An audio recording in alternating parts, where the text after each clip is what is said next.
My bank called me on a Tuesday morning at 9:12. Not the automated fraud line, not a text alert about a declined charge. Robert Chen himself, the branch manager who had handled my accounts for 16 years, calling from a number I didn't even have saved because in all that time he had never once needed to call me directly. I was in my garage in Tucson, Arizona, sanding down an old rocking chair I'd been meaning to finish since spring. I picked up on the third ring.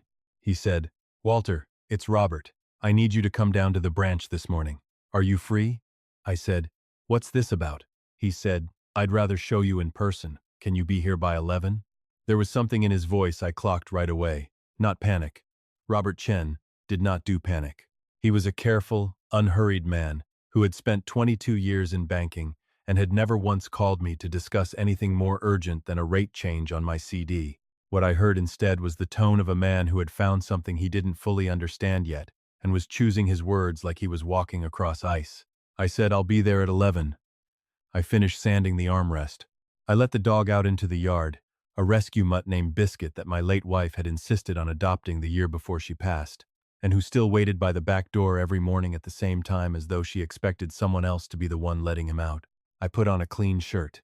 I drove to the branch on Speedway Boulevard. Robert met me at the door instead of having me wait at the counter, which was already strange, and walked me straight back to his office instead of a teller window. He closed the door. He sat down across from me. He slid a thin stack of papers across the desk. He said, "Walter, someone opened a home equity line of credit against your property last month. The application has your signature, your driver's license copy, your social security number, all of it. I processed part of this myself before something didn't sit right with me." I looked down at the papers. He said, "Walter, I did not send you the disclosure packet. You did not come in and sign anything with me. I pulled the security footage from the day this was supposedly notarized in our branch, and you are not on it." I opened the folder. The first page was a home equity application on Sunrise Trust Bank letterhead, dated 6 weeks earlier. The borrower name was mine, Walter Eugene Pruitt. The application requested access to $140,000 against the equity in my house on Calle Ventura, the same house I had bought in 1994 and paid off free and clear 11 years ago. I turned to the second page, then the third, a notarized acknowledgement, a disbursement authorization directing the funds to an external account, and at the bottom of that page, a signature that looked close enough to mine to pass a glance. I turned to the last page, a payoff request scheduled for the following week, which would have released the full amount. I looked up from the folder. Robert was watching me with the particular stillness of a man who has delivered hard news before and knows the right thing to do afterward is wait. I said, "Robert, I have never applied for a home equity loan in my life. Not once." He said, "I know that now, Walter." I said, "This notary date. I was in Phoenix that whole week visiting my grandson." He said, "I believe you." I said, "Someone used my name and my house to borrow $140,000. He said, "Yes." I said, "Who submitted this?" Robert pulled a separate sheet from the corner of his desk. He said the application listed a co-borrower and authorized contact, a Derek Holloway, who identified himself as my son-in-law. Derek. I set the folder down on the desk with the particular care a man uses when he's decided not to crush what he's holding in his hands. I looked out Robert's window. Outside, Speedway Boulevard moved through an ordinary Tucson morning, cars and delivery trucks, and the ordinary indifferent machinery of a day that had no idea what was happening in this office. Robert said, "Walter, I've already flagged this internally and opened a fraud case with our security department this morning. I called our regional fraud investigator before I called you, because I wanted something moving before you even walked through that door. The scheduled disbursement is 9 days out." 9 days, he said. "I picked up the phone myself because you needed to hear this from me before anyone else got to tell you their version of it, and because whoever did this used my bank's paperwork and my branch's notary stamp to do it, and I am not going to let that stand." He reached for his own phone. He dialed an extension. He said into the receiver, "Priya, I need the complete Pruitt file pulled. Every statement and every visit log going back to when this account opened, formatted for law enforcement by end of day. Thank you." He set the phone down and looked at me. He said, "What do you need from me?" I said, "Everything you just started, and one more thing." He said, "Name it." I said, "Don't soften it for me." He said, "Walter." "Hool, hool, hool," he said. He said, "Walter," he said, he said, "I have never softened a number in 22 years of banking. I'm not starting today." I picked up the folder. I stood up. I thanked him. I walked out through the lobby into the Speedway Boulevard morning and stood on the sidewalk for a moment in the dry October heat, looking at the folder in my hand. Derek had forged a loan application to strip $140,000 out of my house. He had used a fake notary stamp to do it. He had scheduled the payout 9 days out, and he had done all of it while calling me every Sunday to ask how my hip was holding up after the surgery. I did not feel rage in that moment, and I want to be honest about that because I think it matters. What I felt was something with more shape to it than rage. Something I recognized instantly, because it was the whole foundation of the work I'd done for 35 years. I felt the exposure come into focus. I felt the entire scope of what he'd built become visible all at once, and underneath it, the flat, cold clarity of a man who had spent his career pricing exactly this kind of risk. I knew precisely what I was looking at. The only question left was what I intended to do about it. My name is Walter Pruitt. I'm 67 years old. I live in Tucson, Arizona. And the man who filed that application had made one catastrophic miscalculation. He'd spent nearly 2 years positioning himself around a man he assumed was drifting into an easy old age. What he'd actually positioned himself around was 35 years of underwriting discipline and a filing habit that would make a federal examiner sit up straight. He had no idea, and he had 9 days before he found out. I spent 35 years underwriting commercial risk for a regional insurance carrier out of Phoenix, the last 18 of them as senior underwriter for their Western division. Underwriting is the discipline of deciding what a risk actually costs before anyone else in the room has bothered to work it out. You read the file behind the file. You ask what isn't being said. You price the version of events the applicant hopes you won't notice. After that long doing it, caution stops being a professional habit and becomes something closer to a personality trait. You document, you keep receipts, you note dates, not because you expect trouble, but because over enough years the odds of needing that paper trail stop being trivial. I started at that company in 1989 as a claims trainee with a cardboard box for a desk. By the time I retired in 2019, I was managing a book of business worth more than $400 million across 3 states. I left on my own terms and didn't miss it for a single day. The math had simply finished running. My wife Carol and I bought the house on Calle Ventura in 1994, a low adobe ranch house on the east side with a mesquite tree out front older than either of our kids. Carol Ann Pruitt, born Carol Ann Esparza in Nogales in 1955, taught high school biology for 26 years and was the most quietly observant person I have ever known. She graded lab reports in green ink because she said red felt punitive, and she could spot a kid coasting on a group project from across the room without ever raising her voice. She was also the warmest person in any space she walked into, which not everyone understands is a combination you can actually have. She kept a little spiral notebook on the kitchen counter where she wrote things down she wanted to hold on to. Bird sightings from the yard next to grocery lists, next to things I'd said in passing that she didn't want to lose. I found that notebook after she died. I've gone back to it more times than I'll admit out loud. Carol was diagnosed with ovarian cancer in the spring of 2020 and died in January of 2022, at home, in the bedroom we'd shared for 34 years, with both our kids there. I won't spend time on that morning. What I'll tell you is that the house on Calle Ventura was a different house after she left it. And I've learned to manage that, the way you manage any structural shift, by naming it plainly, accounting for it, and reinforcing wherever reinforcement is called for. We had 2 children. Michael was 42, lived in Phoenix, worked as a structural engineer, called every Sunday and Wednesday without needing a reminder, drove down to Tucson 3 times that first winter without being asked, and had his mother's quiet attentiveness in exactly the measure that made him the person I wanted in the room when something went wrong. Sarah was 39. She lived in Oro Valley, just north of the city, with her husband Derek and their son Eli. Sarah had her mother's sharpness and had spent the last several years, without quite meaning to, letting someone else decide how to point it. She was not a dishonest person. I want to be careful saying that. She was a person who had married someone whose influence had, year over year, recalibrated her in a direction I had watched happen and had not moved fast enough to interrupt. Derek Holloway was 43. He sold commercial real estate out of an office in Oro Valley, the kind of job that rewards a firm handshake and a memory for names. He had a good haircut and the particular social ease of a man who had rehearsed charm long enough that it no longer cost him anything. He complimented things that didn't need complimenting. He remembered the names of people he'd met exactly once. He said the right thing at the right moment with a consistency that told you credibility, to him, was just another asset you built in small deposits.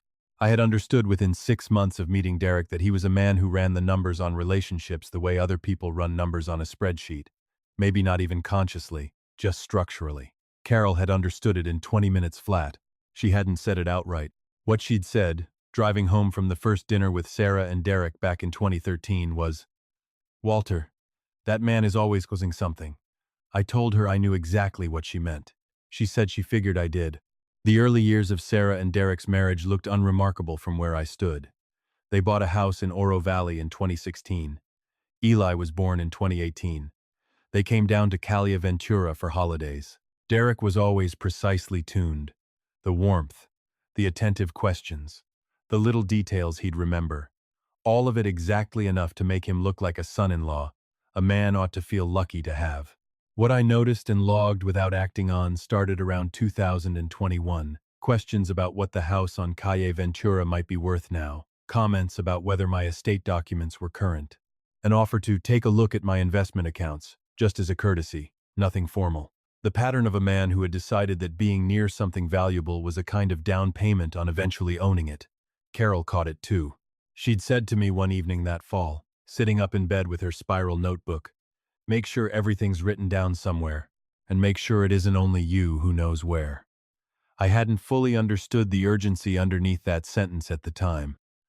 I understood it later. After Carol died, Derek's approach shifted the way a strategy shifts once one of its obstacles is gone. The estate questions got more frequent. The offer to review my accounts got more specific. In the fall of 2022, he asked whether I'd thought about putting his name on the house title, just in case something happened. Given my age, and the fact that I was living alone now, I was walking 2 miles most mornings along the Rilito River path. My doctor had called my last set of labs some of the best he'd seen for a man my age. I understood in that moment that Derek's question had nothing to do with concern for me. What I hadn't understood yet was how far he'd already decided to take it. I found out when my bank called on a Tuesday morning at 9:12. I drove from Roberts Branch on Speedway directly to a squat office building off Grant Road, not home, not to call Michael, to the office of Angela Voss, an elder financial fraud attorney whose practice occupied a second-floor suite above a dental office that had been there since the 80s. I'd been given her name 3 years earlier by my own estate attorney, when I'd asked, almost as a hypothetical, whether he knew anyone who handled cases like this. He'd said, "I know exactly one person in Tucson who does this work and wins. Her name is Angela Voss, and she doesn't take appointments. You just show up." I had filed that fact away the way I filed most things, somewhere I could find it fast when the day came that I needed it. Angela Voss was 53, small and economical in the way people are when they don't waste words and don't waste motion either. Her office had a whiteboard with 4 active case timelines on it in 4 different colors. She was on a call when her assistant walked me in. She held up one finger, wrapped up the call inside 30 seconds, and said, "Sit, tell me." I sat down. I put the folder on her desk. I said, "My son-in-law forged a home equity application against my house using a fake notary stamp. My bank caught it before the funds went out. Disbursement is scheduled 9 days from now." Angela looked at the folder without touching it yet. She said, "How do you know it's forged?" I said, "Because I've never applied for a home equity loan on that property, and because my bank's branch manager personally pulled security footage from the supposed notary date and I'm not on it, and he already opened a fraud case with his own security department this morning." She said, "And you have proof of where you actually were on that date?" I said, "I was in Phoenix visiting my grandson that entire week. I have a hotel folio, a toll record from the 202, and my son's account of the visit." Angela looked at me for a moment. She said, "What did you do for a living?" I said, "Senior underwriter, insurance, 35 years, she said. "That explains the toll record." She pulled the folder toward her and opened it. May. She read for nearly 2 minutes without a word, turning each page with the unhurried precision of someone who reads financial and legal documents for a living. She reached the last page, closed the folder, and looked out the window for a moment. Then she said, "This is elder financial exploitation, Mr. Pruitt. If these documents are what they look like, your son-in-law has committed forgery, fraud against a financial institution, and identity theft. At minimum, those are 3 separate felonies under Arizona law. I said, I know. She said, how do you want to handle it? I said, I want that disbursement stopped cold. I want the forged documents on a record that follows Derek Holloway wherever he goes professionally, and I want to be in the room when he finds out exactly how far this is going to go. Angela was quiet for a second. Then she said, all 3 of those are within reach. She picked up her pen. She said, now tell me everything, start to finish, and don't decide for me what's relevant. That's my job. I told her the whole thing, start to finish, 40 minutes. She filled 3 pages in handwriting I couldn't read, and didn't interrupt once. When I finished, she asked me 3 questions. Did Derek have legitimate access to any of my accounts? No. Every beneficiary designation had been updated after Carol died, and Michael was named on everything. Did Sarah know what Derek had done? I said I honestly didn't know, and I wanted to find out before I assumed anything either way. Did I have any written record of Derek raising the title transfer or the account review? I said I had contemporaneous notes on every substantive conversation I'd had with him going back to 2021. Angela set her pen down. She said, Mr. Pruitt, I've handled around 25 of these cases in this county. Maybe 3 clients have ever walked in with what you just laid out on my desk. I said, 35 years underwriting risk. Keeping records isn't a habit for me. It's closer to a reflex. She almost smiled. She said, then let me tell you what happens next. The first call Angela made with me still sitting there was to Sunrise Trust Bank's fraud and legal department, formally putting them on notice that she represented me and that the disbursement needed to be frozen pending investigation. It changed the shape of the whole situation immediately. A retained attorney's letter tells a bank this isn't going to be a quiet processing error anyone can smooth over. The second call was to a private investigator named Ruth Alvarez, who worked out of a small office near the rail yard downtown. She was 56, wore reading glasses on a chain, and cared more about what was actually true than what anyone paying her wanted to be true. She called Angela back 4 days later with what she'd found. What Ruth found wasn't an opportunistic one-off. It was a structure. Derek had spent nearly 2 years researching Arizona property and lending law, found a document preparation service out near Casa Grande that produced convincing loan packages for a fee, and built a fabricated paper trail of 3 separate in-branch visits to Sunrise Trust that had never happened. The notary seal was a close enough forgery to fool a casual glance.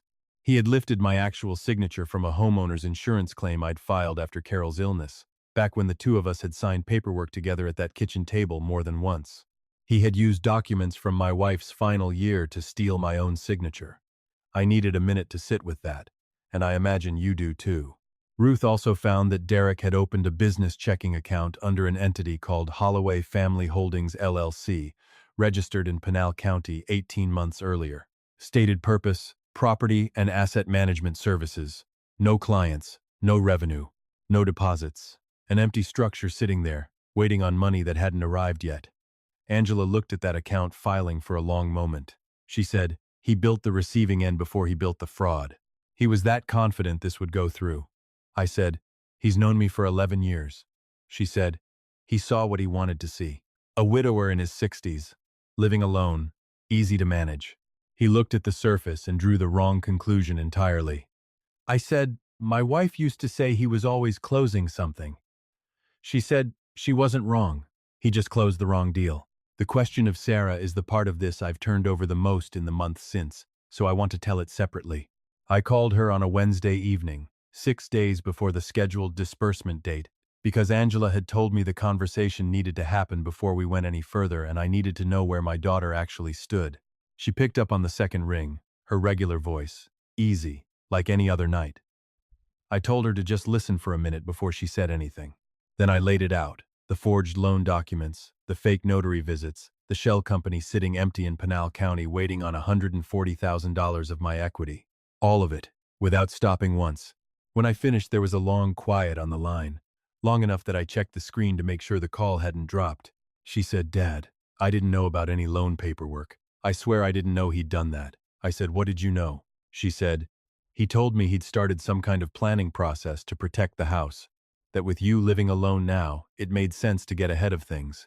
He said you might push back on it at first because you're stubborn about money. He showed me a summary page, not the actual application. He said the details were just standard bank language. I sat with that for a second. The details were just standard bank language. The exact kind of thing a man says when he needs his wife's cooperation without her looking too closely. I said, "Are you going to stand behind what Derek did, or are you going to tell me the truth?" A long silence. The sound of somebody finally facing something about her own marriage she'd been circling for a while. She said, "I'm going to tell the truth. All of it, whatever it costs." I said, "Meet with Angela tomorrow morning." I'm God. Bring everything in writing, texts, emails, whatever you've got. She said, "I have texts, Dad. A lot of them." I said, "I know, Sarah. I love you. That doesn't move an inch because of any of this. But what Derek did is a crime, and what you do over the next week says a lot about what happens after," she said quietly. "I know that." Near the end, she said, "I'm sorry I didn't push harder when something felt off." I said, "Push harder from here on."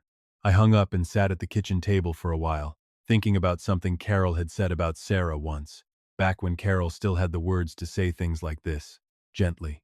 "She's got your stubbornness and his blind spots. She'll work her way out of it eventually. Give her the room too." I gave her the room. She used it. Angela met with Sarah the following morning and called me that afternoon. 61 text messages across 11 months. Sarah had understood there was some kind of financial planning happening. She had not known any of the paperwork was fabricated. She'd been deliberately kept in the dark by her own husband, and that was both the honest red and the legally relevant one. Angela also told me she'd filed a formal report with the Pima County Sheriff's Office Financial Crimes Unit on top of the fraud case Sunrise Trust had already opened. She said, "Ready for next week?" I said, "I've been ready since I stood on that sidewalk on Speedway holding the folder." She said, "Get some sleep before then anyway." Michael drove down from Phoenix on the Thursday before without asking whether he should. He called at 3 and said he was already on the road. He got in around 7, and we sat at the kitchen table, and I told him everything, start to finish. He listened the way his mother used to, all the way through, no interrupting. When I finished, he looked at the table for a second. He said, "You doing okay?" I said, "I'm handling it." He said, "That's not the same thing as okay." I said, "No, it isn't. Okay comes after next week." He said, "Mom always said you'd take care of anything except yourself." I said, "She was right about most things." We talked until almost midnight. I lay in the bedroom afterwards staring at the ceiling, not anxious, just awake in that particular way you get the night before something that actually matters. I thought about Carol's green pen sitting in the mug on her old desk. I thought about 35 years of documentation and what it means to keep a habit going long after the reason you started it is gone. Then I slept.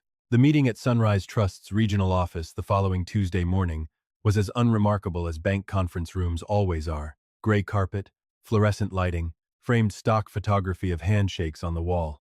Angela met me in the lobby at 9:45. Michael stood beside me. Robert Chen arrived at 9:50 because Angela had asked him to be there in person, and he'd agreed without a second's hesitation. At 10:03, Derek walked in with his own attorney. Frank Delacroix was a heavy-set man in his 50s with the look of someone expecting a routine meeting. Derek wore a gray suit, groomed, composed, carrying himself like a man who still believed he was going to walk out of this room with something he'd spent 2 years building toward. He clocked me in the lobby, and his expression recalibrated fast. He recovered almost as quickly. He said, "Walter, I didn't expect you'd be here for this personally." I said, "It's about my house and $140,000 of my equity, Derek. Where else would I be?" He said, "I hope you can see this came from a good place, wanting to protect the family's assets." I said, "I know exactly where it came from." His attorney put a hand on his arm and steered him toward the conference room. The bank's regional compliance officer, a woman named Denise Okafor, who had flown in from the Phoenix office that morning, opened the file in front of her. She looked up. She said, "This concerns a home equity application submitted under Mr. Pruitt's name. Counsel, please identify yourselves for the record." Frank Delacroix identified himself for Derek Holloway, the applicant. Angela identified herself for Walter Pruitt, the account holder. Denise looked at Angela for a second. She said, "Miss Voss, I've reviewed your letter from Friday. I want it confirmed on the record that Mr. Pruitt is present and aware of today's purpose." I said, "I'm here, and I ask that this date be kept exactly as scheduled." Denise looked at me with an expression that was carefully neutral, and underneath the neutral I thought there was something close to genuine interest. She said, "All right, Mr. Delacroix, you can walk us through the basis for the application." Frank stood and laid it out in the rehearsed language of a man who'd made this kind of presentation plenty of times before. He referenced the notarized documents. He referenced the disbursement schedule. He set the loan package on the table. He said the paperwork showed a legitimate borrower relationship and that his client, as the applicant's son-in-law and a concerned family member, had pursued the loan to help manage aging-related expenses for Mr. Pruitt. He said the notarization had taken place at the Speedway Boulevard branch. Denise looked over at Robert, seated along the wall. She said, "Mr. Chen, can you speak to that?" Robert stood. He said, "I can. Those notary visits didn't happen at my branch. I pulled security footage for all 3 dates listed on that application, and Mr. Pruitt does not appear on any of them. I reported this internally the day I discovered it, and I have documentation of that report, along with the footage right here. The room. Did something rooms do? When something significant lands in them, everyone in it went a notch more still than they'd been a second before. Not for show, just people quietly recalculating." Frank stood very still at the table. Derek sat beside him, and I watched his face in the second after Robert finished talking. 35 years of pricing risk teaches you to recognize the exact moment a forecast collides with reality, when the model and the actual outcome split apart in a way the model never accounted for. I'd seen that moment plenty of times across a conference table over the years. What I saw on Derek's face was a man realizing in real time that the whole structure he'd spent 2 years on had come apart, not partway, completely. Denise said, "Mr. Delacroix, I want to be precise here. The notarization supporting this application has just been directly contradicted by the branch manager who oversees the location where it supposedly occurred. Do you have a response?" Frank said, and his voice had lost the confidence it opened with. "I wasn't made aware of any issue with the notarization prior to today." Denise looked at him a moment, then turned to Derek. She said, "Mr. Holloway, are you the applicant on this loan?" Derek stood. He said yes. She said, "Are you aware that submitting a fraudulent notarization and forged signature to a federally regulated financial institution is a felony under both state and federal law?" A silence. Derek said, "I can explain the situation." She said, "I'd expect so." She looked at Frank. She said, "I'm freezing this application and the associated disbursement, effective immediately. I'm referring the notarization fraud to our Compliance and Legal Division and to the Pima County Sheriff's Financial Crimes Unit, alongside the report Miss Voss has already filed. Mr. Pruitt, I want it on record that there is no question here about your standing as the account holder, and that this institution takes what's been attempted against you seriously." She looked at Derek one more time. She said, "Mr. Holloway, I'd strongly suggest you speak with your attorney before you say anything else in this building." She closed the file, stood, and left, and the room reorganized itself in the wake of what had just happened. Angela touched my arm. She said quietly, "That went exactly the way it needed to." Michael stood beside me. He didn't say a word, just put a hand on my shoulder and left it there, which was exactly the right thing to do. I looked across the table. Frank was leaning toward Derek, talking low and fast. Derek sat very still, the suit and the haircut and the composure still technically arranged on him and meaning absolutely nothing now. He wasn't the man who'd walked in an hour earlier. That man had a plan and a structure he'd spent 2 years assembling. This man had none of it left. He glanced up once, not at me on purpose, just the involuntary way people look around when they're trying to reassemble a world that just came apart on them. Our eyes met for a second. I didn't look away. I didn't say anything either.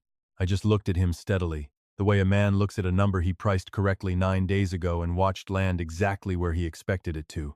Then I picked up my jacket and walked out of that conference room into the October morning with my son beside me and my attorney behind me, and the folder that had started all of it tucked under Angela's arm as evidence in something that was just getting started.